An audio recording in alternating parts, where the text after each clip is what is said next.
सभी को नमस्कार। असिस्टेंट प्रोफेसर भर्ती परीक्षा का विज्ञापन, उम्मीद भी नहीं थी कि इतनी जल्दी विज्ञापन आ जाएगा। अभी जो लास्ट आपके असिस्टेंट प्रोफेसर भर्ती परीक्षा है, उसके रिजल्ट और इंटरव्यू की प्रक्रिया चल रही है। और इतने में ही एक नई भर्ती आ जाती है। और सबसे बड़ी बात है, 13 तारीख को इसका विज्ञापन आ गया था, लेकिन भर्तियों के इस दौर में ये सबसे बड़ी जो बड़ी पोस्ट होती है, वो भर्ती कहीं ना कहीं हमारी छवि से धूमिल हो गई। हमारा भी ध्यान नहीं गया और तैयारी करने वाले बच्चों का भी ध्यान नहीं गया। और अमूमन कम पोस्टें देखकर अमूमन हर बच्चा सोचता है कि सर इतनी सी पोस्टों में क्या होगा। यदि आपका असिस्टेंट प्रोफेसर बनना ड्रीम जॉब है, तो मुझे लगता है कि शायद, मैं हमेशा इस चीज को बोलता भी हूं, कि जैसे जैसे आप ऊपर की भर्तियों में जाओगे, कंपटीशन सबसे कम होता जाता है। ग्रेड थर्ड को निकालना सबसे मुश्किल काम है, क्योंकि वहां हर व्यक्ति भाग लेता है। जैसे जैसे ऊपर जाते हैं, उसके बाद बहुत कम संख्या होती जाती है।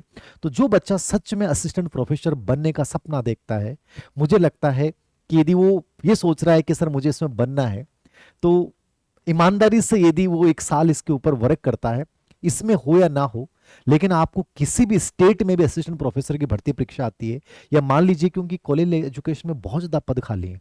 ये तो चलो सरकार ने जल्दबाजी में 12 तारीख के चक्कर में, कि नया वर्ष, 1 वर्ष पूरा हो रहा है तो फटाफट भर्तियां निकाली जाए, उस चक्कर में भर्ती निकाली है कम पोस्टों के ऊपर। लेकिन आप मान के चलिए कि बड़ी भर्तियां और भी आएंगी असिस्टेंट प्रोफेसर में, कि कॉलेजों में लगभग पद रिक्त पड़े हैं इस भर्ती प्रक्रिया के संपन्न होने के बाद भी। तो यदि आप सच में योग्यता रखते हैं और आप अपना नजरिया ये रखते हैं कि सर मैं बन सकता हूं, तो आपको ईमानदारी से इस भर्ती की प्रक्रिया में जुट जाना चाहिए। पोस्टों की संख्या अपन बात करें तो आप कहोगे सर बहुत कम है। चित्रकला, आप देखो ये जो विषय है ना, उनमें बहुत गोल्डन चांस है। अर्थशास्त्र बहुत बेस्ट, अंग्रेजी चलो फिर भी कम है, भूगोल में एक प्रकार से अपन 60 है बट कम ही माने जाएंगे विषय, हिंदी में कम माने जाएंगे, इतिहास में कम माने जाएंगे, बट गृह विज्ञान में जैसे 12 पोस्ट हैं, ठीक है। संगीत, ये इनमें, राजनीति विज्ञान में चलो 52 है। ये वैसे तो हमारे टाइम में तो शुरुआत में इतनी पोस्टें आई थी, बाद में बढ़ गए थे पद खैर। लेकिन आप ये मान के चलिए कि जैसे ये विषय समाजशास्त्र है, इनमें बहुत बढ़िया वनस्पति साइंस वाले जो विषय होते हैं, लगभग उनमें असिस्टेंट प्रोफेसर के इतने ही पद आते हैं। तो यदि आपने नेट कर रखा है और आप ऑलरेडी कहीं ना कहीं किसी जॉब में हैं, तो आपके लिए इससे बढ़िया कोई जॉब नहीं हो सकता। क्योंकि मैं खुद इस पोस्ट पे हूं, तो मैं निश्चित रूप से आपको कह सकता हूं कि बहुत ड्रीम जॉब है, बहुत अच्छा जॉब है। नंबर 2 पे कि सर हम बेरोजगार हैं, क्या हमें करना चाहिए? करने में नुकसान कुछ नहीं है। यदि आप स्कूल व्याख्याता की प्रिपरेशन कर रहे हैं, तो आपको असिस्टेंट प्रोफेसर करने में ज़्यादा जोड़ नहीं आएगा।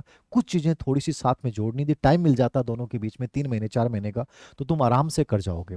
कई बच्चों का ये सवाल होगा कि सर इसकी शैक्षणिक योग्यता क्या है, तो मैं बहुत संक्षिप्त में बता दूं आपको शैक्षणिक योग्यता क्या है। असिस्टेंट प्रोफेसर भर्ती परीक्षा के लिए आपको एमए प्लस नेट आपका होना चाहिए। एमए के अंतर्गत परसेंटेज वगैरह का अभी इन्होंने नहीं डाला है, लेकिन पिछली जो भर्ती परीक्षा का विज्ञापन है, एज इट इज वही योग्यताएं आपकी रहेंगी। आप यदि अंतिम वर्ष एमए में हैं, या आपके भी नेट नहीं हुई है, तो आप फॉर्म भर सकते हैं। विज्ञप्ति में क्लियर जिक्र है कि भर्ती प्रक्रिया में साक्षात्कार के होने से पहले, मान लीजिए आपके साक्षात्कार 2026 में जुलाई से स्टार्ट होते हैं, तो 1 जुलाई से स्टार्ट होता है, तो 30 जून तक आपकी योग्यताएं पूरी होनी चाहिए। तो जिन बच्चों की भी योग्यताएं पूरी नहीं है, चाहे वो एमए फाइनल नहीं है, चाहे उनका नेट नहीं है, उनको 2 चांस नेट के मिलेंगे, आराम से नेट हो जाएगी। और फ्यूचर में क्या पता इसमें पद बढ़ जाएं, तो एक बहुत अच्छा गोल्डन चांस बन जाएगा। स्कूल व्याख्याता की प्रिपरेशन करने वाले बच्चे को असिस्टेंट प्रोफेसर भर्ती परीक्षा का फॉर्म भरना चाहिए। इन फ्यूचर क्या सिचुएशन बनती है कुछ पता नहीं है। मैं तो यही कहूंगा कि यदि स्कूल व्याख्याता का एग्जाम आप सीरियसली कर रहे हैं, उसके बाद आपको टाइम मिलता है, तो 3-4 महीने आपको देना चाहिए।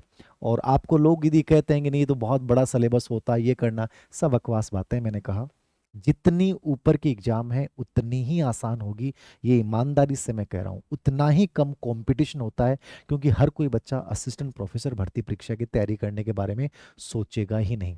लगभग बच्चों की सोच वही होती है कि अपन थर्ड ग्रेड की कर लें, रेट की कर लें, ये बेटर है, इससे ऊपर जाते ही नहीं है। तो जो सच में ये रखते हैं कि सर हमें बनना है, तो निश्चित रूप से कीजिए। एग्जाम का पैटर्न क्या है, योग्यताएं क्या है, ये तो पद वगैरह तो देख लीजिएगा, आप विज्ञापन को पढ़ लीजिएगा। इसमें योग्यता के बारे में इतना ही लिखा है कि आपके साक्षात्कार होने से पहले आपकी योग्यताएं होनी चाहिए। बाकी जो पिछली भर्ती का विज्ञापन था, ठीक है, वही एमए नेट आपका होना चाहिए, वही परसेंटेज जो है वो होनी चाहिए। आपकी 50% है मेरे अकॉर्डिंग, शायद 50% होगा रिजर्व कैटेगरी के लिए, बाकी लिए 55 है। एज 21 वर्ष से 40 वर्ष के लिए, और बाकी जो है छूट मिल जाएगी, जो आपका रिलैक्सेशन है आरक्षण के अनुसार, तो वो देख लीजिएगा, इसमें मैं चर्चा नहीं करूंगा इसके ऊपर। अभ्यर्थियों का चयन प्रतियोगी परीक्षा व साक्षात्कार के माध्यम से होगा। मॉडरेशन वगैरह सब बकवास बातें। परीक्षा स्थान और तिथि के बारे में आपके मन में आएगा कि सर अभी 12 जनवरी से इसके आवेदन पत्र शुरू हैं, तो 12 जनवरी से शुरू हैं, तो इसका मतलब आप मान के चलिए 1 साल कम से कम एग्जाम डेट होगी।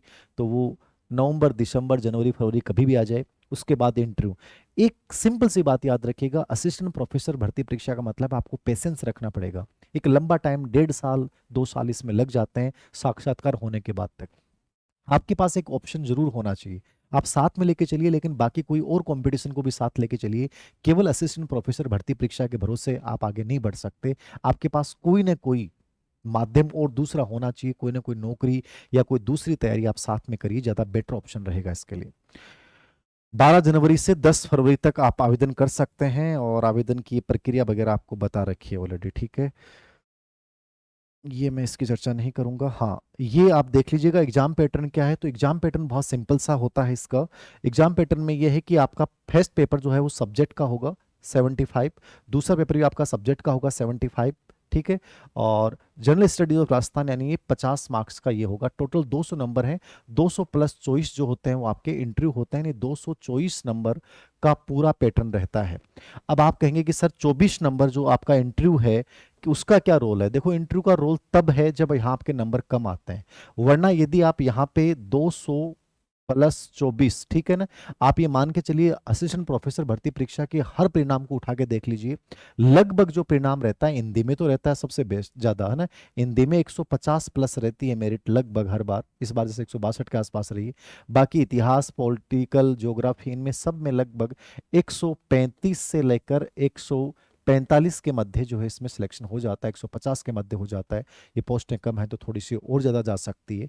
तो ये लगभग रेशियो रहता है, तो इसके अकॉर्डिंग अपनी प्रिपरेशन कीजिए। सब्जेक्ट आपका बहुत अच्छा होना चाहिए, कहीं कोचिंग करने की जरूरत नहीं होती असिस्टेंट प्रोफेसर में। ये वो लेवल है जहां आपको किताबों को खंगालना है, पीवाई को निकालने हैं, हर पीएससी के पेपर आपके टेबल पे होने चाहिए, और बाकी कहीं भटकने की आवश्यकता नहीं है। जो 50 नंबर का आपका जीके नंबर वाला पार्ट होता है उसमें केवल राजस्थान का इतिहास, कला संस्कृति, अर्थव्यवस्था, इकोनॉमिक सर्वे आपको पढ़ना पड़ता है, करंट पढ़ना पड़ता है, राज्य व्यवस्था पढ़नी पड़ती है। टोटल राजस्थान से रिलेवेंट ही प्रश्न आते हैं, और ये पेपर आपकी कॉन्फिडेंस को बढ़ा देता है। जैसे मेरे फर्स्ट पेपर में, इसमें थर्ड पेपर में स्कोर बहुत अच्छा था, और मुझे से लगने लग गया था कि इसमें इतना अच्छा स्कोर था, हमारे ग्रुप में सबसे ज्यादा स्कोर था मेरा, तो मुझे लगा कि मैं लीड कर लूंगा वहां भी। और बाद में मेरा कॉन्फिडेंस इतना अच्छा था कि मैं फर्स्ट सेकंड पेपर में भी बहुत अच्छा किया, और बहुत अच्छी रैंक के साथ मैं सेलेक्ट हुआ, 7वीं रैंक के साथ, ठीक है। और मुझे कहीं लगा भी नहीं था कि इंटरव्यू में साला कुछ भी देना कोई फर्क नहीं पड़ेगा, हो जाएगा। तो कोशिश ये करनी चाहिए कि इंटरव्यू के भरोसे मत रहिएगा। यहाँ यदि लीड आप लेते हैं तो 100% आप बहुत अच्छे से सिलेक्शन ले लोगे। तो जो ये सोच रहे हैं कि सर हमें बनना है, तो साथ में कोई जॉब है उनके पास, तो इसके ऊपर पूरा अटेंशन आप केंद्रित कर सकते हो। ये कुछ मुख्य बातें थी। बुक्स क्या हो सकती हैं, तो सब्जेक्ट के लिए मैंने यूट्यूब पे हर सब्जेक्ट का वीडियो डाल रखा है, जो उसके टॉपर्स थे उनके साथ। बाकी जो नेट का सिलेबस आपका, वही इसका सिलेबस होता है। नेट की आपने यदि की है तो आपको सब्जेक्ट में कहीं जोड़ नहीं आएगा। फर्स्ट पेपर में जो कंटेंट आप राजस्थान के कोई भी कॉम्पिटिशन एग्जाम के लिए इतिहास, कला, संस्कृति पढ़ रहे हैं, इसमें करंट और इकोनॉमिक सर्वे का बहुत बड़ा रोल होता है फर्स्ट थर्ड पेपर में, तो उसको स्पेशली तैयार करिएगा। बाकी इतिहास, कला, संस्कृति, राज्य व्यवस्था, ज्योग्राफी, ये तो वही चीज़ें हैं जो आप ग्रेड थर्ड से लेकर ग्रेड फर्स्ट में पढ़ते हैं, तो ये कॉमन सी चीज़ें हैं। अ, बस यही इसमें मुख्य बातें हैं जो मेरे अकॉर्डिंग कर लेनी चाहिए। तो हर उस बच्चे को शुभकामनाएं जो असिस्टेंट प्रोफेसर बनना चाहता है। इन फ्यूचर यदि भर्ती आती है और इसकी आप अच्छे से कर लेते हैं, तो आपका एक बेस भी बहुत अच्छे से तैयार हो जाता है। नेट जिनका नहीं हुआ है वो टेंशन मत लीजिएगा, 2 मौके आराम से मिल जाएंगे इसके एग्जाम से पहले आपको।